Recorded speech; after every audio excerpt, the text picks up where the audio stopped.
pinagkakatiwalaan. ABS-CBN News and Current Affairs. Panig sa katotohanan, panig sa bayan.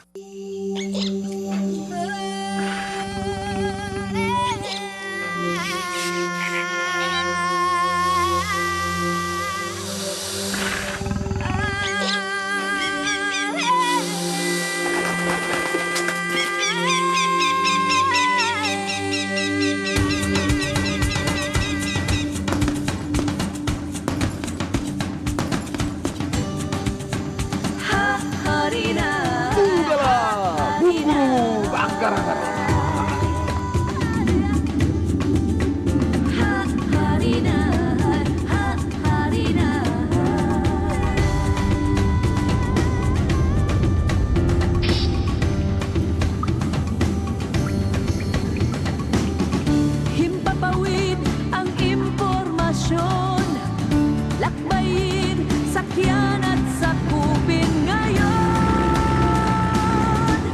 Matang lawin, sundin ang mundo. Matang lawin, kapangyarihan mo. Matang lawin.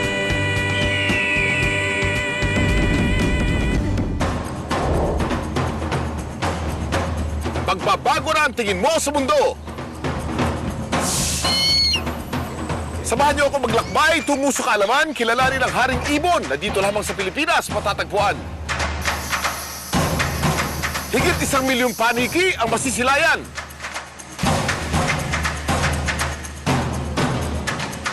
Ang mga pawikan, gaano nga ba sila kahalaga sa ating kalikasan?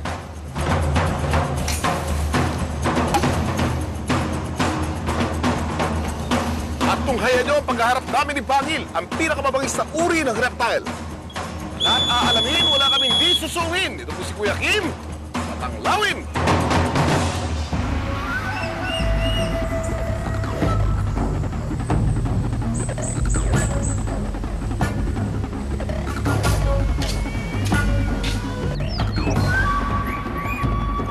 Dito raw sa Davao makikita si Pangil. Ang pinakamalaki at pinakamabangis sa kanyang uri.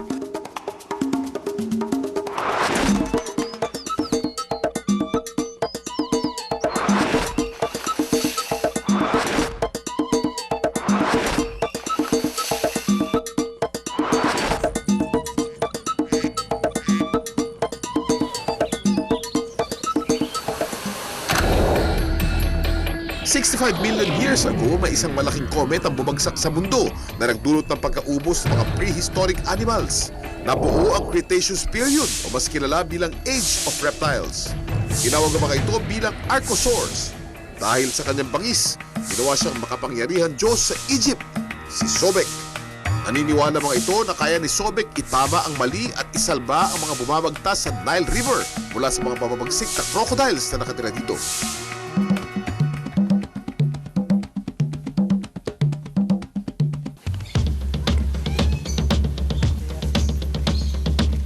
Papasukin natin ngayon sa kanyang hawla ang isang buwayang katatapos lang mangitlog. Meron tayong dalawang spotter, si Bandani at saka si Mangari. Importanteng may spotter tayo dahil pag ang crocodile ay nangingitlog, nagiging napakabangis nito at merong female crocodile dito, aabangan nila kung lalabas.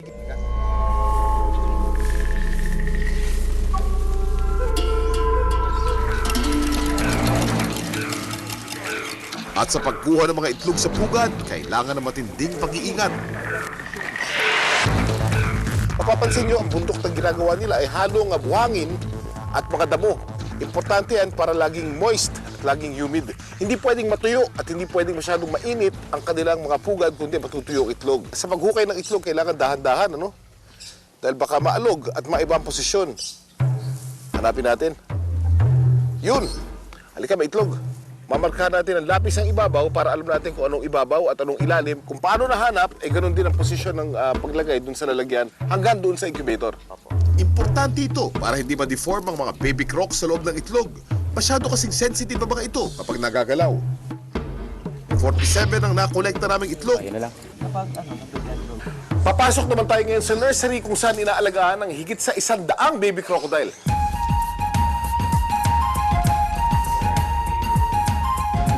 Umaabot ng 90 days o 3 buwan ng incubation para mabuo ang crocodile hatchling. Silipin natin, makikita natin na yung mga itlog ng buhaya mapipisa na. At ayan, palabas na ang mga maliliit na crocodile.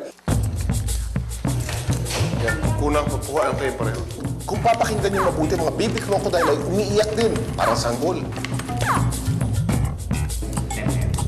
At yung dulo naman ng kanyang nguso, merong isang nakausling matalas dyan. Ang tawag dyan ay egg tooth. Yan ang kanyang ginagamit para makalabas doon sa kanyang shell. Pero paglipas ng ilang buwan, nawawala din ang mga ngipin nito dahil hindi na ito nagagamit. Ang species ng buhayang to ay Crocodylus porosus o saltwater or estuarine crocodile. Sa animal world, nabubuhay ang mga hayop sa law of survival. Uy! Kaya naman kahit kapapanganak pa lang, meron na silang defense mechanism o ang kanilang pagtatanggol sa sarili kapag sila'y nalalagay sa panganib. Subukan natin kung meron na siyang defense mechanism, magpapakagat tayo sa ilong.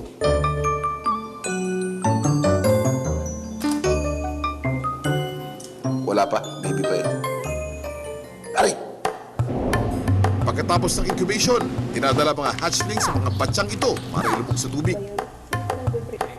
Layunin nitong sanayin ng mga baby crocs sa kanilang natural habitat. Ito naman ay mga 10-day-old crocodiles at silipin natin kung gaano sila kalaki. 2 ballpen na agad ang haba ng crocodile hatchling. Kaya naman hindi nakapagtataka na pwede silang umaba hanggang 20 feet.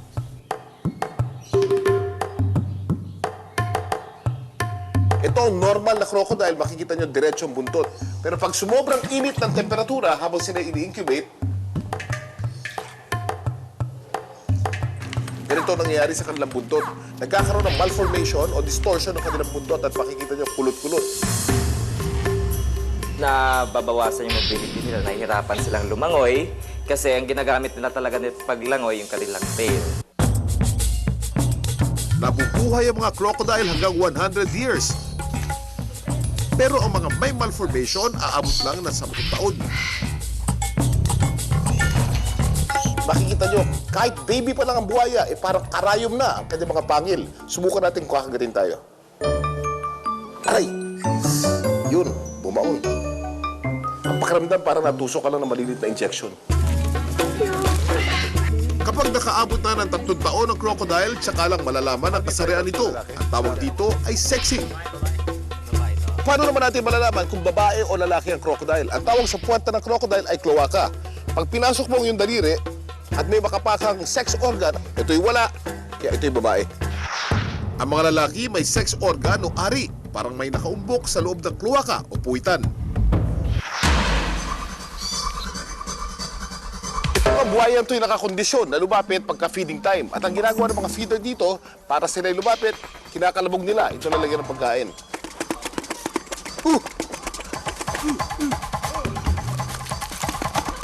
Mukha mang mabilis gumalaw ang mga crocodile na ito. Di pa rin sila mananalo sa mga runner o yung mga sumasali sa marathon. Dahil 12 to 14 miles per hour lang kung sila'y kumilos. Samantalang ang isang runner ay may average na bilis na 15 miles per hour. Ganun pa man sa pagbibigay ng pagkain, kailangan pa rin ng iba yung pag-iingat. Dahil sa pag-atake sa kanilang kalaban o biktima, sila'y pasimple lamang. Sa tubig sila'y nagtatago. Kaya nila lumubog ng 15 minuto hanggang 3 oras dito. Ang sikreto ng tagal ng kanilang panglubog sa tubig ay ang kanilang puso. Ambush o panggulat at hindi sa bilis ang diskarte ng mga reptile na ito kapag sila'y nang-aatake.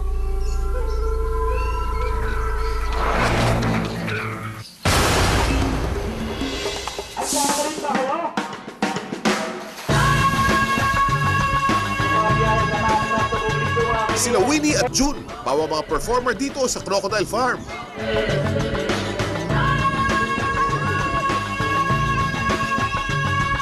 Ang pagtawid sa lubid na wala kahit na anong safety harness ang kanilang ginagawa habang nasa ilalim nila.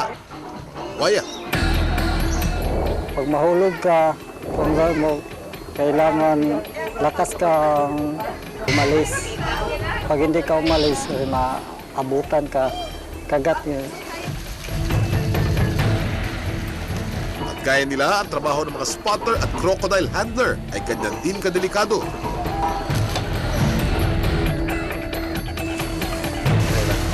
Dahil lagay ng lubid at hihilayin pataas ang buhaya.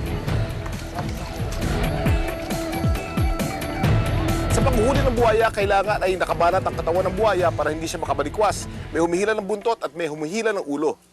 At ilalagay natin itong basang sako dahil ang buhaya ay pagka nakatakip ang ulo, tumatahimik siya at akala niya nandun siya sa kanyang lungga.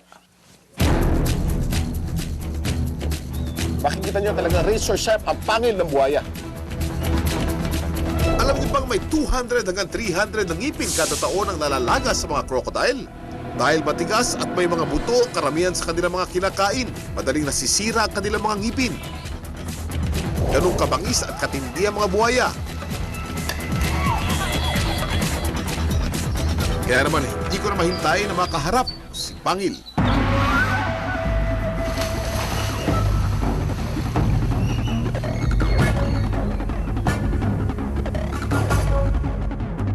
Ito naman ang pinakamahabang buhayang nahuli sa Pilipinas. Nahuli siya sa Agusan Marsh. Sa laki at haba niyang 18 feet na halos kasing laki ng 2-story house. Sa bigat ni Pangil na 1,000 kilos na katumbas ng bigat ng isang motorsiklo. Kaya niyang kumain ng 50 kilo ng karne isang beses sa isang linggo, katumbas ng bigas na kinakain ng isang pamilyang Pilipino sa isang buwan. Kung mapapansin niyo naman, nakabukas ang kanyang bibig. Ang ginagawa niya, siya ay nagpapalamig dahil hindi niya kaya magpainit o magpalamig ng kanyang katawan. Ganyan ang ugali ng mga reptiles. Ang ginagawa ni Pagil ngayong umaga ay thermoregulation. Ang thermoregulation ay paraan ng pagmimintina ng temperatura ng katawan. Ginagawa rin ito ng mga aso kapag sila ay naglalaway. At tulad ng mga aso, wala ring sweat gland sa mga buhaya. Sa madaling salita, di sila pinagpapawisan. Ito naman ay mga solid steel bars para hindi makalabas itong buhaya. Pero alam niyo ba kung gaano kalakas ang jaw power ng buhaya? Meron itong lakas na 5,000 PSI or pounds per square inch. Kung tutuusin, kaya nitong baluktutin ang nakaharang na bakal sa lakas ng jaw power nito. Mas malakas pa ito sa great white shark. Sa kabila ng bangis nila, hindi pa rin sila ligtas sa mata ng mga crocodile farmer. Ang kanilang balat umaabot ng $200 million kada taon sa international sales o 5 bilyong piso. Kung saan ginagawa naman itong bags, belt, sapatos, jewelry at iba pa. Ay deklarang endangered species ang crocodile. Pero dahil sa bilis ng pagpapalago sa mga crocodiles in captivity, lumalaki na ang mga bilang nila. Ang mas slaughter mo lang, yung third generation lang. Ayun, ang mga hindrance to commercialization of the crocodile is the regulation, highly regulated business to eh. Kapag nahuli mo ang isang buhaya, ang magiging apo nito ang pwedeng gamitin ng balat sa kalakal. At dahil sa tagal ng buhay ng mga crocodile, isa itong mabusising paghihintay. Sa kanilang bangis, huwag patutugis. Halaga nila sa kalikasan ay di matatawaran. Kaya dapat lamang na sila'y alagaan.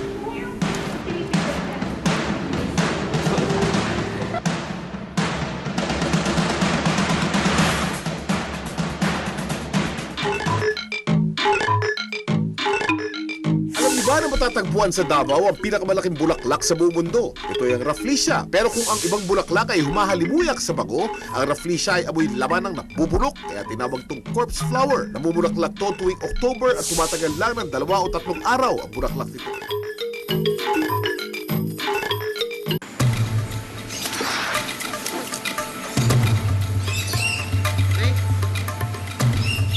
Ang isa sa pinakamalaking agila sa mundo sa Pilipinas matatagpuan, ang Philippine Eagle.